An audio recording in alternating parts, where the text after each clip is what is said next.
Hi, this is Dave, and welcome to the weekly market recap, closing out the week for Friday, January the 25th, 2013.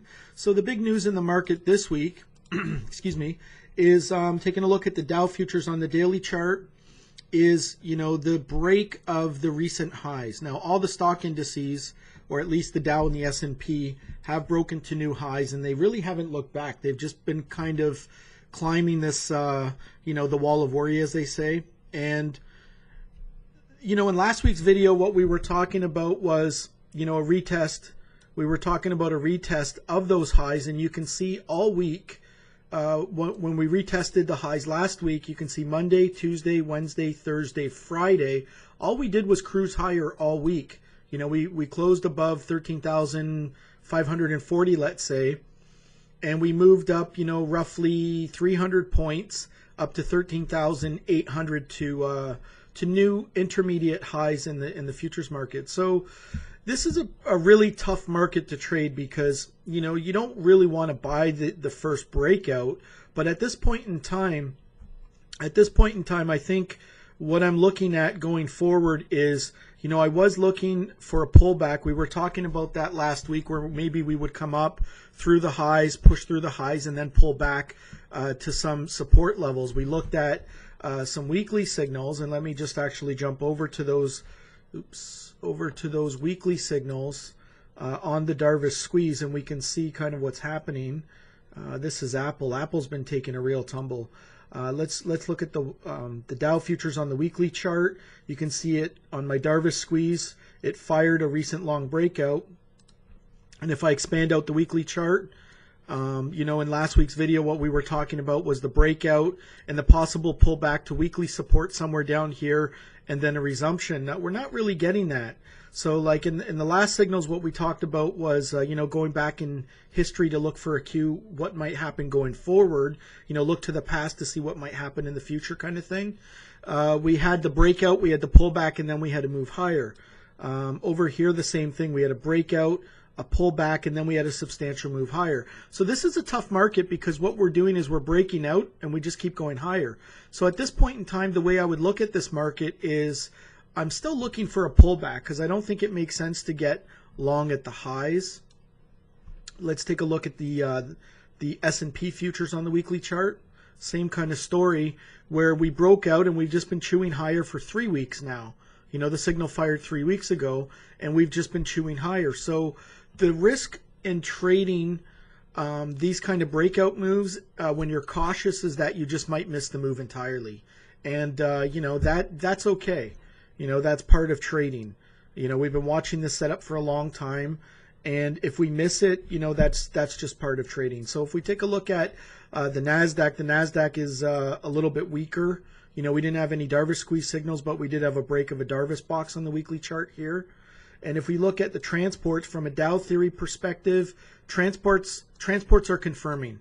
Now the transports have hit their full target according to, and exceeded the target on, this signal here on the Darvish squeeze according to the mechanics of how this setup works. So what we're looking for is we've got a Darvish box with a squeeze, and we're looking for the range from the high of the Darvish box to the low projected out on a one-to-one basis. That would bring us right in that area right up here, and you can see that we've exceeded that area. So the transports are confirming from a Dow theory perspective.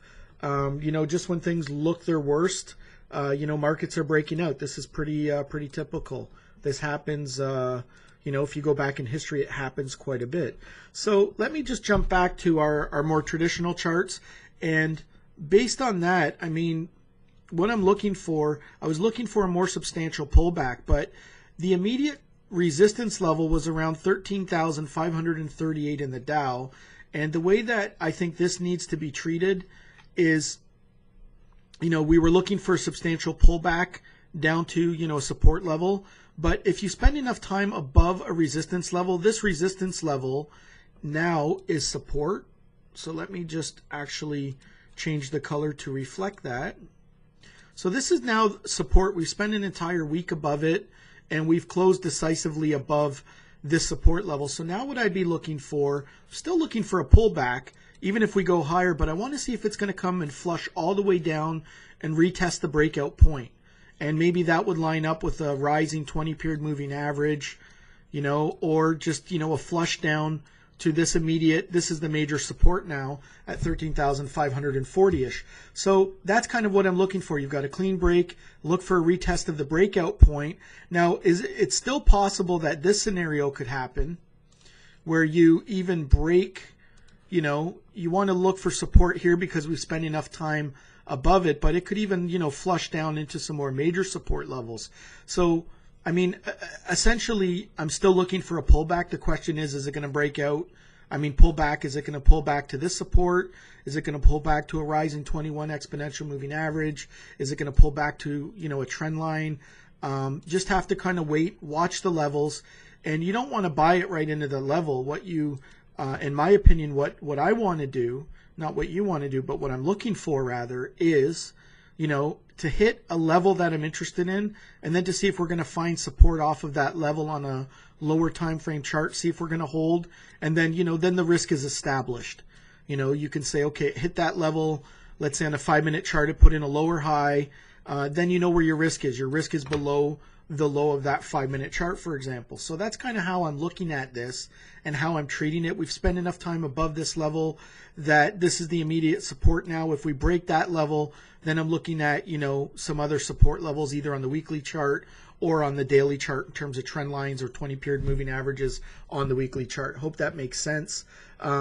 These are really hard markets to trade. I don't like buying the breakout and just hoping it goes higher. Sooner or later, it'll come back down and it will test, you know, the market won't go straight up forever. It will have a pullback. So the trick and the goal in the pursuit of being a professional trader is to really be patient and wait for those kind of pullbacks that make sense. Lower risk entries. So that's what I'll be doing, and I'll be watching these markets closely. Let's take a look at the S&P futures. The S&P futures, the exact same story.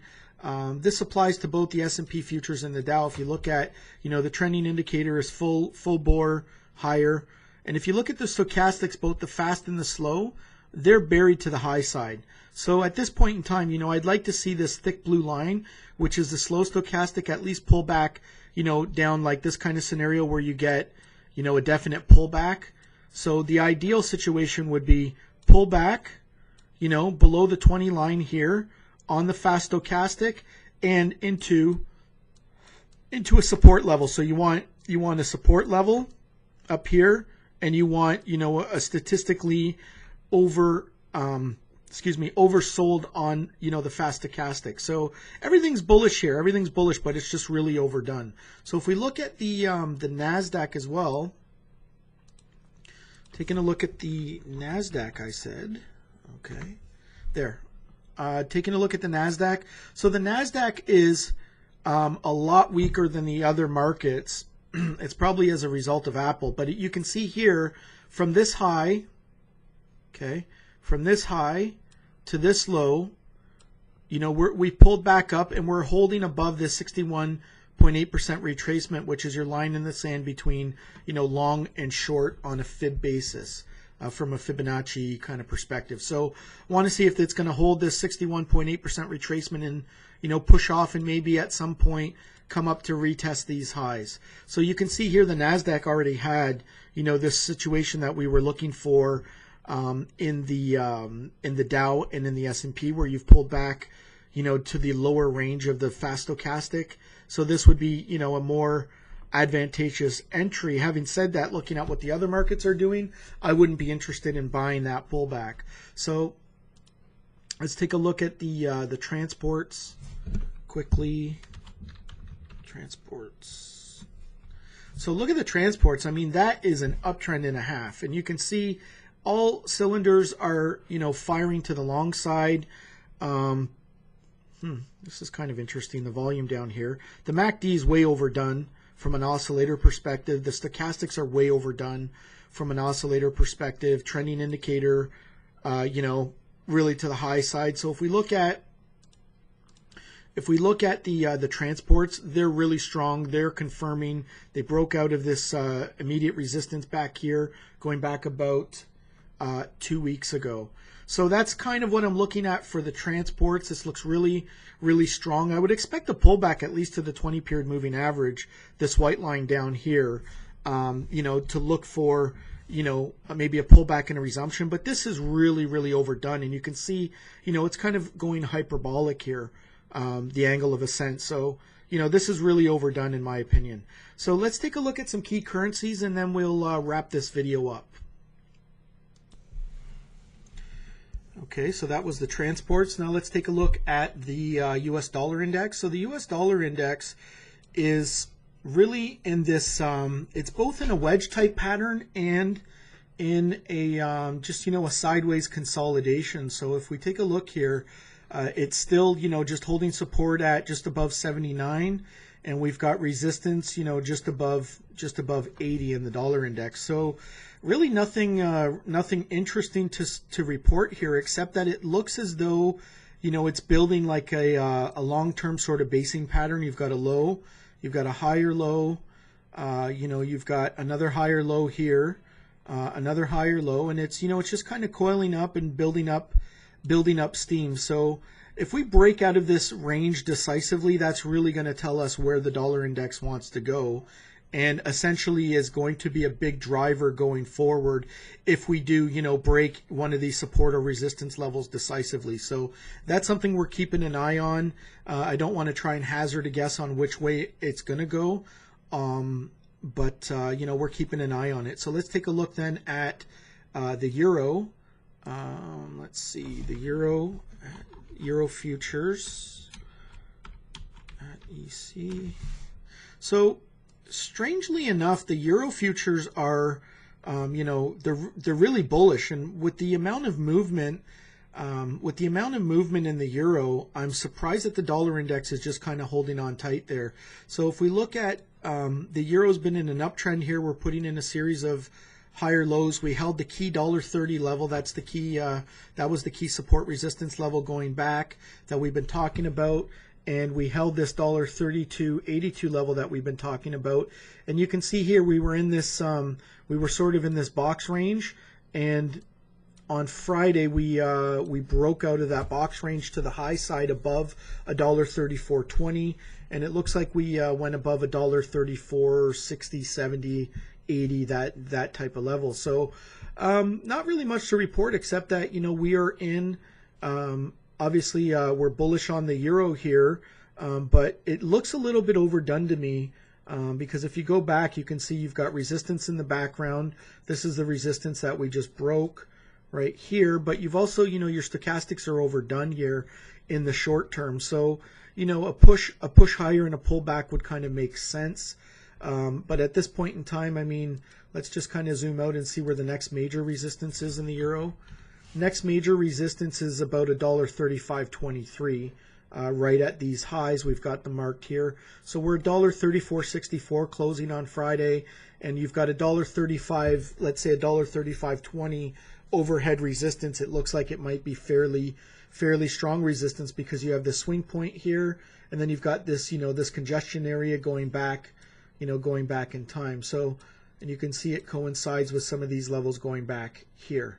So that's all I really have on the currencies this week. I'm going to take a quick look at a couple of other markets that I've been keeping my eye on with the commodities. Let's take a look at natural gas here. Natural gas had a really good push higher when it broke this trend line here, and then it had a 50 to 618% retracement. It found resistance in this zone, and then it pulled back. So at this point in time, I'm looking to see ultimately this move from this low to high.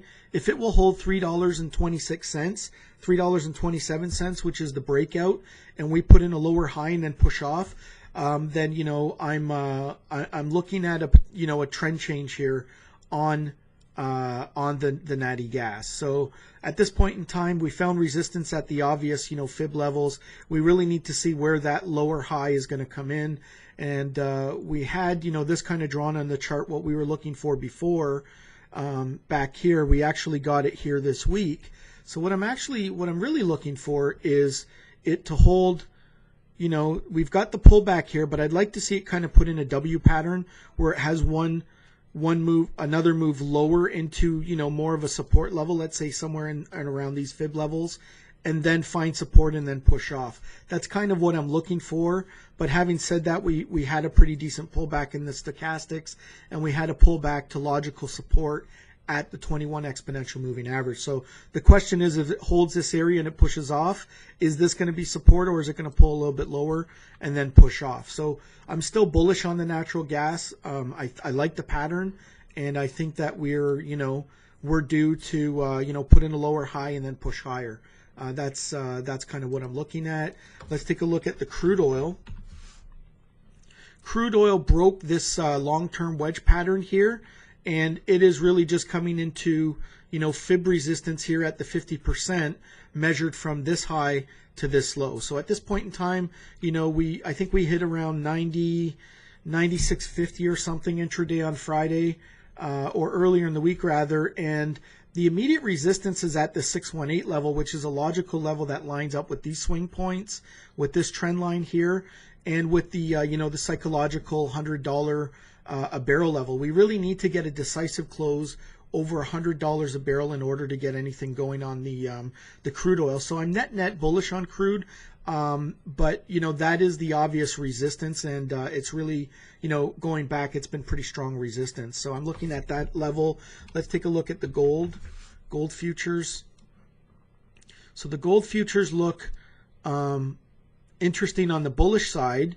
We broke this trend line here, and we're set to put in a lower high. Like, I like this pattern, and I like this. If we're going to remain bullish, I like this area.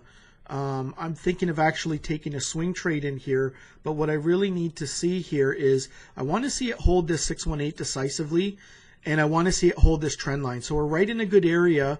The stochastics are buried, and what I'd like to see is I'd like to see it hold this and start pushing off to the high side and see some confirmation of strength going higher out of this area, out of this zone, and then I'll consider putting in, if this ends up being a lower high, then this would be a low risk entry where I'm interested in potentially getting long here with a stop below that that new established lower high swing point. So I really like the gold here. I think it's an interesting level, but it really needs to hold this. It really needs to hold this level and push off. So let's take a look at the silver and see if the silver is sort of telling the same story. Silver futures, same sort of story. They from this high to this low, we came up just in front of the 618% retracement of that move. We found resistance, which is logical, and we're coming back down to this trend line. Let's see where the fibs line up from here to here. Yep, you're right. You're right around a 50% retracement, and then if you actually take it to the spike low, you need to push down a little bit lower. So somewhere in here or in here, depending on subjectively where you put your fibs, for either from the spike low or from this logical low here, you're right in that support zone. So I'd like to see it hold that zone around this area here, and I'd like to see it hold that trend line, put in a lower high, and then push off. That would be a good market structure play. And were there any other markets we wanted to look at? Natural gas, crude oil, gold, silver. I think that's pretty much it. That's all I have this week. The commodities are starting to look interesting going forward. So just in summary, we have higher stock indices, but they're a little bit overdone, and I'm looking for a pullback in those markets. We have the dollar index looks really neutral, stuck in the range. Euro looks really bullish, but a little bit overdone. And commodities look at interesting levels, looking to see if we're going to find support on these pullbacks, put in market structure, swing points, lower highs, and then push off from there. So that's kind of what I'm looking at this week. It'll be interesting to see what happens going into next week. We're into earnings season, so things are getting a little bit strange, a little bit goofy with the price action from at certain times because of the earnings announcements. So just be nimble, just be on your toes, and be careful going forward, because earnings can push things around a little bit. They're you almost have to treat them like news announcements at times. So that's all I have this week. Good trading, and we'll see you at the next video update. Bye for now.